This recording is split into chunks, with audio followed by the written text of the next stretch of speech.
Hi, everyone. This is Claire Mellentine. And for this week's discussion, I'm going to be talking about family play therapy.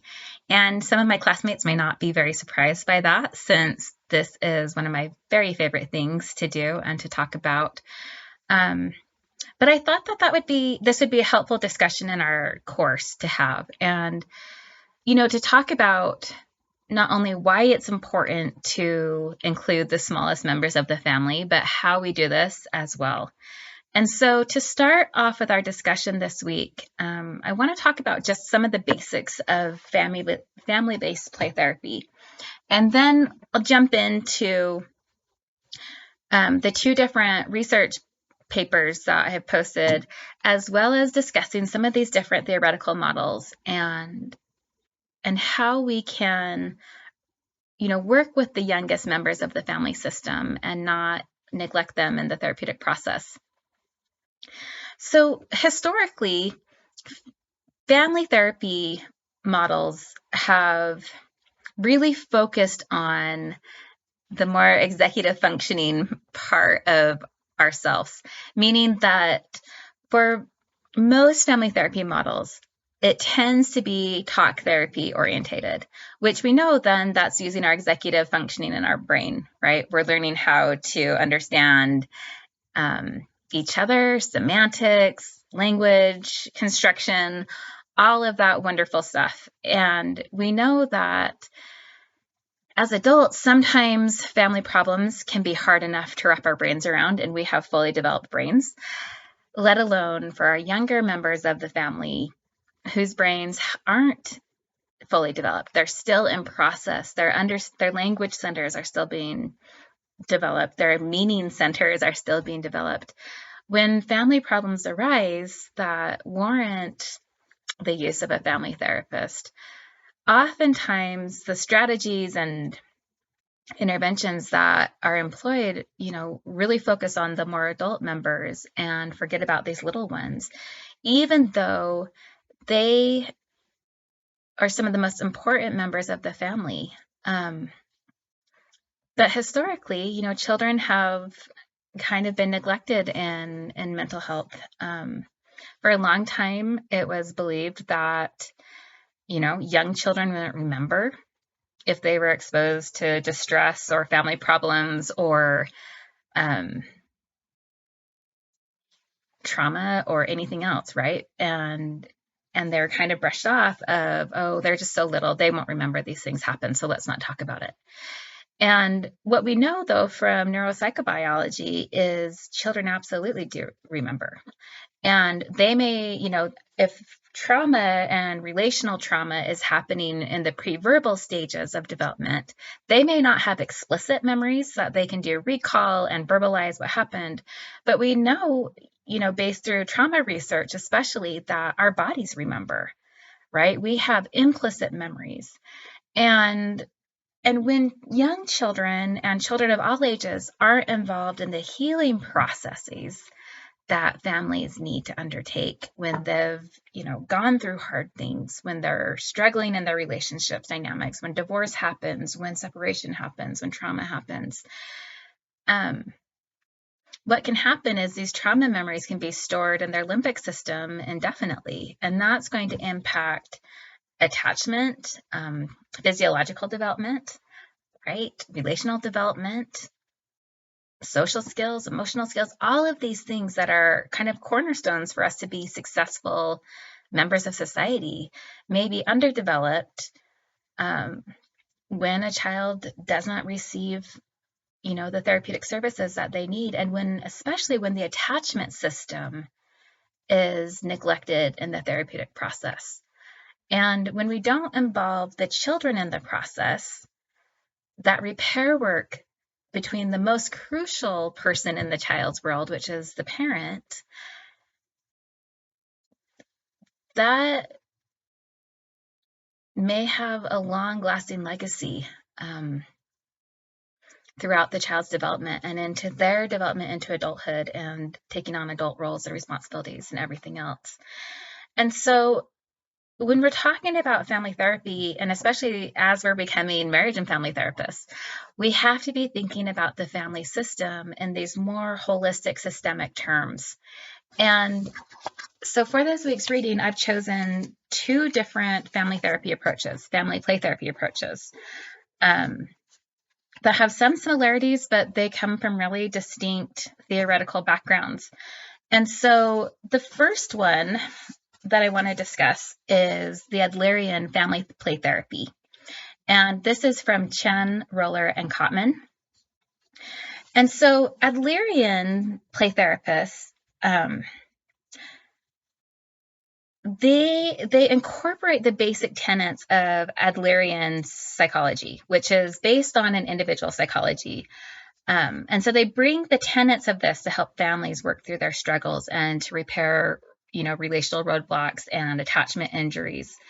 And so I want to just talk about some of the tenets of Adlerian therapy first, and then kind of the phases of how we employ this clinically. And then I'll talk about the family system play therapy, and hopefully throughout the week, we can have a really rich dialogue. And I'd love to hear your perspectives, of course, as well. So Adlerian psychology has some really unique basic tenets to it. And so this comes from, of course, Alfred Adler.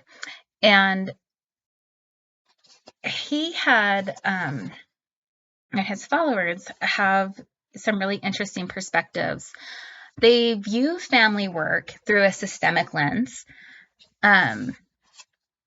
And it's based on the premise that children and parents are often locked in negative and reciprocal interactions that are based on mistaken goals for connection. And so Adlerians believe that people are socially embedded. And what this means is that there is an innate desire to be connected and have a sense of belonging and to develop social interest in the social context, which I think is an interesting clinical, theoretical perspective. And so the social context where they're embedded includes their families, communities, and other social groups. And so in Adlerian work, social interest refers to a feeling of belonging and an ability to connect, cooperate, and contribute to the community at large. And this is viewed as a measure of mental health. So the premise of that then is if children cannot gain a sense of belonging within their family unit and their family system, then they'll start to develop negative strategies to fit into the family. So what can happen then is this impacts what Adlerians call the lifestyle creation. So in the Adlerian perspective, the lifestyle is a socio-cognitive blueprint for an individual's personality, view of self, self-concept, and orientation for life. And so this idea of lifestyle then really stems from these early childhood experiences. And in the Adlerian perspective, they believe that people usually develop their lifestyle before the age of 8. So again, the lifestyle is that socio-cognitive blueprint. So how I see the world, how I view relationships, where I place my values and meanings upon that is shaped from these early childhood experiences. And so when we're assessing the family members' lifestyles, Adler placed significant importance on understanding the family constellation. So this is the configuration of the family group. So the personality characteristics, the emotional bonds between family members, the dominance or submission between family members, age differences, birth order, parental relationships, sibling relationships, the size of the family, etc. And so he looked at this, you can hear similarities from different systems, theorists that we've been learning about, and the language around it and the terminology is slightly different. So he wouldn't call these genograms, but you can hear that there's some definite similarities from, other systems theorists. So another unique thing in Adlerian psychotherapy is this idea of the family atmosphere. So the family atmosphere, this is the climate of the relationships, which I think is a really interesting metaphor. But this is how the family functions emotionally with each other, right? And so the family atmosphere is going to be unique to each family constellation. So Adlerians also believe that people's behaviors are purposeful and goal-directed. And although people can have many different goals for their behaviors, there's 4 goals called the crucial C's in Adlerian work. So the crucial C's are children have a need for counting, connecting with others, being capable, and having courage.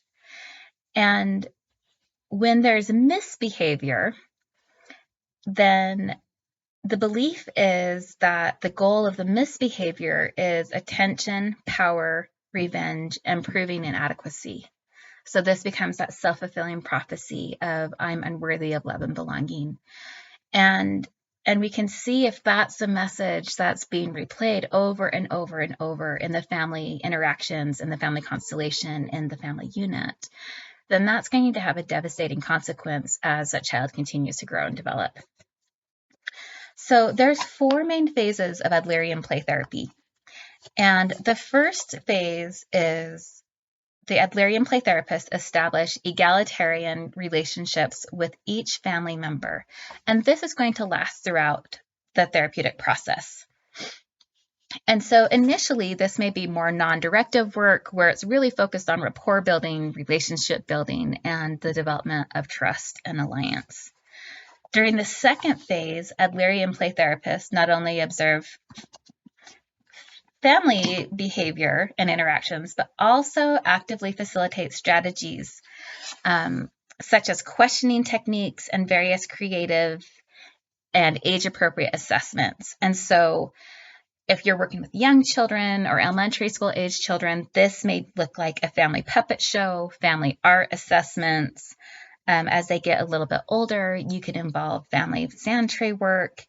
But I found like even in, my work with adolescents and young adulthood, when we're working in family systems, these play therapy interventions are useful and critical throughout the lifespan. And what happens is when we're engaged in these creative processes, it lowers our defense mechanism and it can offer access to the unconscious. And so when our defense mechanisms are lowered and our access to, the unconscious or to these more private thoughts or feelings, these protected parts of selves can be activated, then we can find ways to connect that just talking about an issue doesn't allow for. In the third phase, Adlerian play therapists their goal is to help family members understand the goals of their behavior, their convictions, their belief structures about themselves and others, and what they're doing and why they're using the behaviors that they are to find a sense of belonging in the family unit. And then in the final phase, therapists help family members learn and practice new ways of viewing themselves, the family, and the world. And so in the research article, there is a great clinical example of this, of an Adlerian play therapist who's working with a family of divorce. And I found that was really helpful in just conceptualizing how to apply this model and this theoretical approach to family therapy. So moving on into family systems play therapy. This is a research article by Daly, Miller, Bean, and Oka. And this is similar and different. So it's similar in that it's a systems-based approach, but it's also looking at systems in a different theoretical lens. And what they found, there's some really interesting research came from this. And it says, in a survey of randomly selected AA-MFT clinical members, marriage and family therapists reported that the majority of their clients were adults, with only 13% of private practice and 36% of institutional clients under 18 years of age.